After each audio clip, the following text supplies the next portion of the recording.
మహేశ్వర్ రెడ్డి ఏలినాటి శనేశ్వర్ రెడ్డి కాంగ్రెస్కి పట్టిన దరిద్రం. బీజేపీలోకి పోయినావు, అక్కడి నుంచి కాంగ్రెస్ వాళ్ళకి ఏదో పిచ్చి పిచ్చి మాటలు మాట్లాడుతున్నావు. నీ నాలుక కంట్రోల్లో పెట్టుకో, లేదంటే మంచిగా ఉండదని చెప్తున్నా.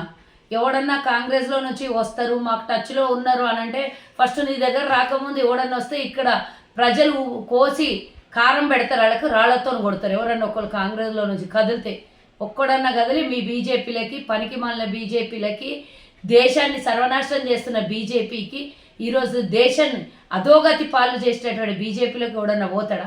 బత్తాయిలు వేషాలు వేసేటోళ్ళు తప్పించి ఎవడన్నా పోతాడా? ఓ అన్నం కడుపుకి ఉప్పు కారం వంటికి చీమున్న ఎత్తురు ఉన్నోడు ఎవడన్నా వస్తాడా? మీ పార్టీలకి టచ్లో ఉన్నారంట. పీకిన పని మాలిన 8 మందితో మీకు టచ్లో ఉంటారా? ఎవడన్నా 52 మందిని కొనే దమ్ము నీకు ఉన్నదా? చూద్దాం, ఒక్కళ్ళన్నా టచ్ చేయి. హై టెన్షన్ వైర్లు కాదు, కనీసం ఫ్యూజులలో చేతులు పెడితే మళ్ళీ బయటికి వెళ్ళో బిడా ఇంకోసారి మాట్లాడినామంటే. ఎవడన్నా ఒక్కడు మా వాళ్ళని గుంజే ప్రయత్నం ఒక్కడన్నా చెయ్యండి. ఎవడన్నా పోతానంటే వాళ్ళకి నేను ఇందాక చెప్పినా కదా, గదే అవుతుంది గతి. చూసుకోండి, మా వాళ్ళు టచ్లో కాదు.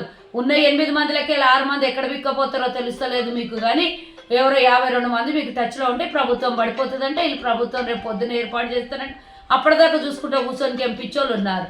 మీరు బీఆర్ఎస్ వాళ్ళు ఇద్దరు కలిసి ఆడుతున్న డ్రామాలో భాగంగా 8 మంది 30 మంది కలిస్తే 38 మంది అవుతారు. ఇంకో 25 మంది ఆడికెళ్ళి తెచ్చుకుందాం అనుకుంటున్నారు. మీరు 25 మంది తెచ్చే లోపల 30 మంది ఖాళీ అవుతారు.